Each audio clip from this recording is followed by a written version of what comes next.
Hello friends, welcome to another video. आज के इस वीडियो में हम क्या करने वाले हैं, हम करेंगे क्वेश्चंस किसके। इलेक्ट्रिक फील्ड निकालना किसी लाइन चार्ज की वजह से क्या होगा। इस क्वेश्चन में हमें क्या गिवन है, एक लाइन चार्ज गिवन है जिस पे टोटल चार्ज कितना दे रखा है, हमें क्यू दे रखा है।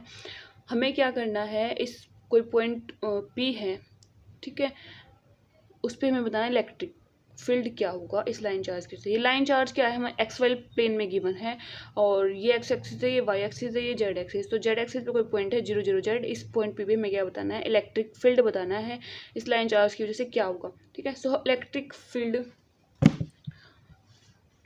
कैसे निकालेंगे हम। तो सबसे पहले हम क्या करेंगे, ऐसे क्वेश्चन को सोल्व करने के लिए एक स्मॉल पार्ट कंसीडर करेंगे इसका, जिसकी लेंथ कितनी है dl, और उसकी वजह से इलेक्ट्रिक फील्ड देखेंगे इस पर क्या होगा, फिर हम टोटल क्या कर देंगे, इंटीग्रेट कर देंगे।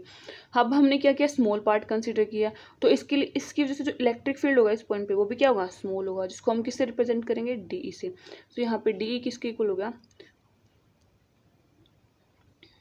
डी किसके इक्वल हो गया, 1/4πε0 dq/r²। आर कैप, अब हमें क्या करना है, एक तो r² निकालना है, फिर आर कैप निकालना और डी क्यू निकालना है। तो डी क्यू को हम कैसे निकाल सकते हैं, हमें क्या दे रखा है, लाइन चार्ज। लाइन चार्ज तो कैसे निकालेंगे, इसकी कुछ ना कुछ लाइन चार्ज डेंसिटी होगी, जिसको हम क्या लिखते हैं, लैम्डा लिखते हैं। लैम्डा क्या होती है, चार्ज पर यूनिट लेंथ।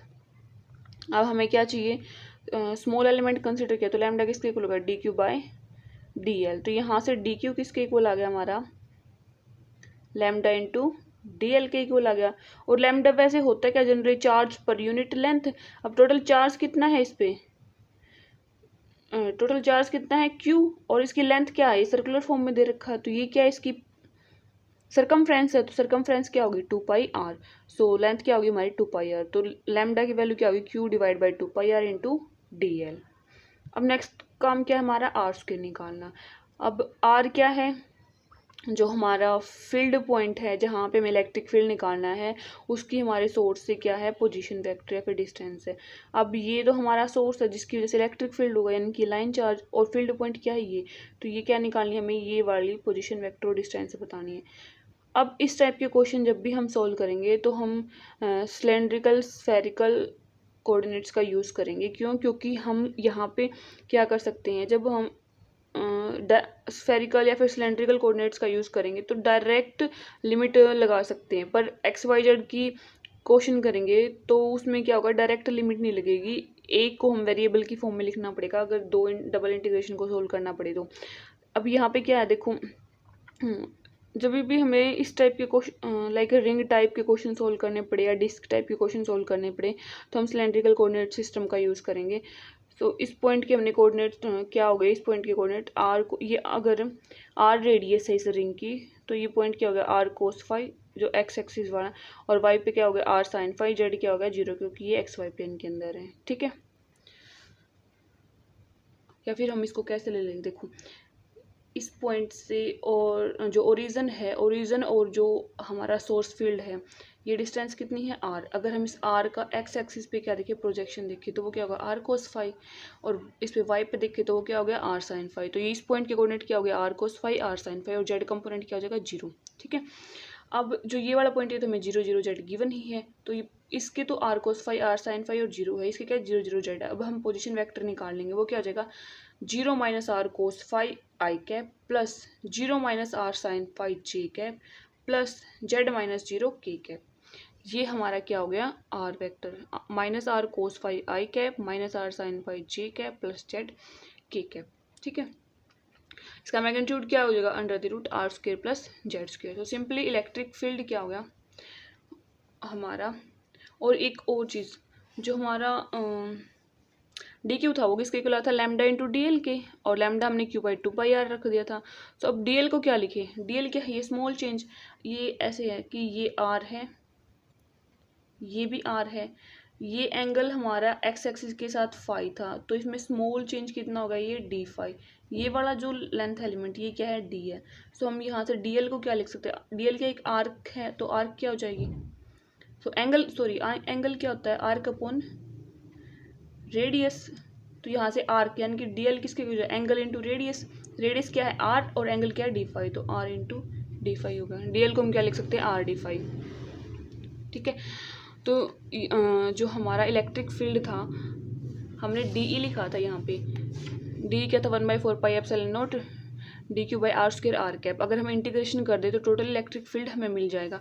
तो यहाँ से ई किसके इक्वल हो गया, 1/4πε0 इंटीग्रेशन डी क्यू था lambda into d l. Lambda क्या है, Q/2πr, और डी एल क्या था, r d phi, divide by are square.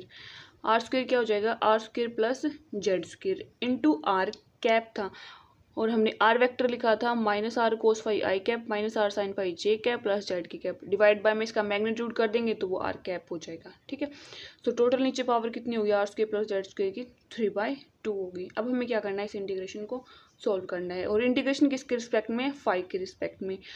और हमने एंगल मेजर करना पहले भी सिखा था कि फाई की वैल्यू लिमिट, जब हमने सिलेंड्रिकल कोऑर्डिनेट सिस्टम पढ़े थे तब देखा था कि जो लिमिट्स है आर थीटा और फाई की, या फिर एस फाई जेड की, वो कहाँ से कहाँ तक होंगी। अब जो फाई की लिमिट है वो कहाँ से कहाँ तक हो जाएगी, 0 से 2π तक। ठीक है, ये कुछ तो बाकी सारी चीज़ तो कांस्टेंट है कि Q/2πr, वैसे आर से आर कैंसिल हो गया, Q/2π r square plus z square के बाद 3/2, ये तो कांस्टेंट है। अब इंटीग्रेशन करना है कि इन तीन टर्म्स का, इन तीन -r cos phi -r sin phi और जेड के कैप का। ठीक है, अब जो इंटीग्रेशन होता है कोस फाई का 0 से 2π में, वो क्या होता है, 0। सिमिलरली साइन फाई का भी क्या होता है, 0। तो जो फर्स्ट 2 टर्म्स का जो इंटीग्रेशन होगा उससे हमें क्या मिलेगा, 0 वैल्यू मिलेगी। बाकी क्या रह गया हमारा, जेड के कैप। सो यहाँ से क्या हो गया, हमारा इलेक्ट्रिक फील्ड किसके इक्वल आएगा, 1/4πε0 Qz/2π r square plus z square की पावर 3/2। जेड तो कांस्टेंट है, वो बाहर ले लिया हमने, डी फाई के कैप, और के कैप भी क्या है, एक कांस्टेंट यूनिट वेक्टर, इसको भी हम इंटीग्रेशन से बाहर ले सकते हैं। सो डी फाई का सिंपली इंटीग्रेशन क्या हो गया, फाई, और लिमिट कहाँ से कहाँ तक है, फाई की 0 से 2π, तो क्या आ गया, 2π। सो फाइनल हमारा आंसर क्या आ गया इलेक्ट्रिक फील्ड का, 1/4πε0 Qz divide by are square plus z square की पावर 3/2 के कैप। और जो इसका 2π आया था वो इस 2π से क्या हो गया, कैंसिल हो गया। बस सिंपल सी कैलकुलेशन, हमें करना क्या है, डी क्यू की वैल्यू देखनी है क्या होगी, और हमें पोजीशन वेक्टर देखना है। ठीक है, बाकी क्वेश्चन इजीली सॉल्व हो जाएगा। अगर हम इस सिमिलरली एक और क्वेश्चन देखें, इसका हमें क्या बताना है, इलेक्ट्रिक फील्ड बताना है। एक और क्वेश्चन दिया हुआ इसी पॉइंट पे क्या बताना है, इलेक्ट्रिक फील्ड बताना है। तो डी किसके इक्वल हो जाएगा हमारा, के यानी कि 1/4πε0 D Q by are square R cap, और हमने इस पॉइंट के कोऑर्डिनेट जैसे ऊपर देखे थे वो क्या हो जाएंगे, r cos phi, r sine phi और 0। सबसे पहला काम क्या है, पोजीशन वेक्टर निकालो और उसका मैग्नीट्यूड निकालो। जो ऊपर वाला क्वेश्चन था उसमें तो हमें क्या गिवन था, चार्ज गिवन था इसके ऊपर, लेकिन इस वाले क्वेश्चन में हमें इस रिंग की चार्ज डेंसिटी दे रखी है लैम्डा, लैम्डा चार्ज डेंसिटी। ठीक है, सो हमें करना क्या, पहले डी क्यू निकालना है, डी क्यू क्या हुआ। So simply D Q charge density वाले फॉर्मूला का यूज़ करके लैम्डा किसके इक्वल होता है, charge per unit length Q/L। तो यहाँ से डी क्यू किसके इक्वल हो गया, लैम्डा इंटू डी एल के। और पिछले वाले क्वेश्चन में हमें लैम्डा दे नहीं रखा था, सिर्फ हमें क्या दे रखा था, चार्ज दे रखा था। तो हमें चार्ज को किसकी फॉर्म में, सॉरी लैम्डा को किसकी फॉर्म में लिखना पड़ा, चार्ज की फॉर्म में। लेकिन अब की बार हमें चार्ज ना दे के सिर्फ डायरेक्ट लैम्डा दे रखा है। और डी एल किसके इक्वल हो जाएगा, आर डी फाई के। तो यहाँ से डी क्यू किसके इक्वल आ गया हमारा, लैम्डा आर डी फाई। और जो पोजीशन वेक्टर है हमारा आर वेक्टर, वो किसके इक्वल होगा, -r cos फाई आई कैप -r sin फाई जे कैप प्लस जेड के कैप की। इसका मैग्नीट्यूड हो गया √r square plus z square. अब जो स्मॉल एलिमेंट हमने कंसीडर किया था डी एल, उसकी वजह से इलेक्ट्रिक फील्ड क्या हो जाएगा, डी ई, वो हो जाएगा 1/4πε0 डी क्यू किसके इक्वल था, लैम्डा आर डी फाई। तो lambda r d phi divide by are square plus z square, यानी कि आर था उसका square into r cap. R cap क्या है, -r cos फाई आई कैप -r sin फाई जे cap plus z की cap divide by its magnitude. दोनों side integration कर देंगे तो यहाँ से हमें क्या मिल गया, इलेक्ट्रिक फील्ड मिल गया। अब ये सारी चीज़ तो बाकी कांस्टेंट है, क्योंकि इंटीग्रेशन किसके रिस्पेक्ट में हो रहा है, सिर्फ फाई के रिस्पेक्ट में इंटीग्रेशन हो रहा है, तो बाकी सारी चीज़ कांस्टेंट है, वो बाहर आ जाएगी। और अगर हम फाई के इंटीग्रेशन किस का होगा, एक तो इस टर्म का, इस टर्म का और इस टर्म का। कोस फाई का इंटीग्रेशन 0 से 2π 0 होता है, साइन फाई का भी 0 होता है। तो इन दोनों टर्म से हमें क्या मिलेगी, 0 वैल्यू मिलेगी। सो फाइनली किसकी वजह से रहेगा इलेक्ट्रिक फील्ड, इस के कैप वाले कंपोनेंट की वजह से, आई कैप और जे कैप वाले कंपोनेंट की वजह से इलेक्ट्रिक फील्ड है वो क्या हो जाएगा, 0 हो जाएगा। सो आगे हमारा क्या आ गया, इसको मैं एक्सपेंड करके लिखूँ क्या, नहीं समझ आ ही गया होगा आपको। ऐसे डायरेक्ट कैसे हो जाएगा ये, 1/4 pi epsilon nought lambda r divide by are square plus z square की पावर 3/2। ये तो कांस्टेंट है, बाहर आ गया, अंदर क्या रह गया, integration minus r cos phi आई cap into d phi plus integration minus r sine phi d phi g cap plus integration z d phi के कैप। ये चीज़ रह गई थी, और इसकी वजह 0 से 2 पाई, 0 से 2 पाई, 0 से 2 पाई। कोस फाई का इंटीग्रेशन 0 से 2 पाई 0 होता है, साइन फाई का भी 0 होता है, सिर्फ किसका रहेगा, इसका के कैप वाले कंपोनेंट का, जेड डी फाई का। ठीक है, तो सिंपली यही हमने पिछले क्वेश्चन में किया था, यही अब किया। ये क्या हो गया, 1/4 pi epsilon nought lambda r z divide by are square plus z square की पावर 3/2 इंटीग्रेशन फ्रॉम 0 से 2 पाई डी फाई की कैप।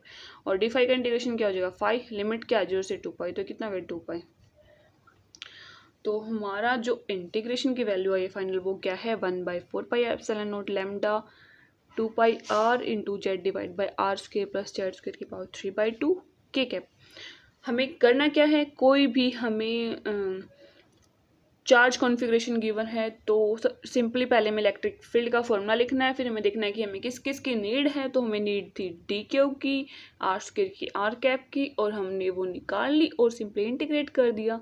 तो कितना इजी क्वेश्चन था। सो आई होप आपको ये क्वेश्चन समझ आए होंगे। अगर समझ आए तो प्लीज़ इस वीडियो को लाइक कर देना, और अगर नए हो तो चैनल को सब्सक्राइब कर देना। Thank you so much for watching this video.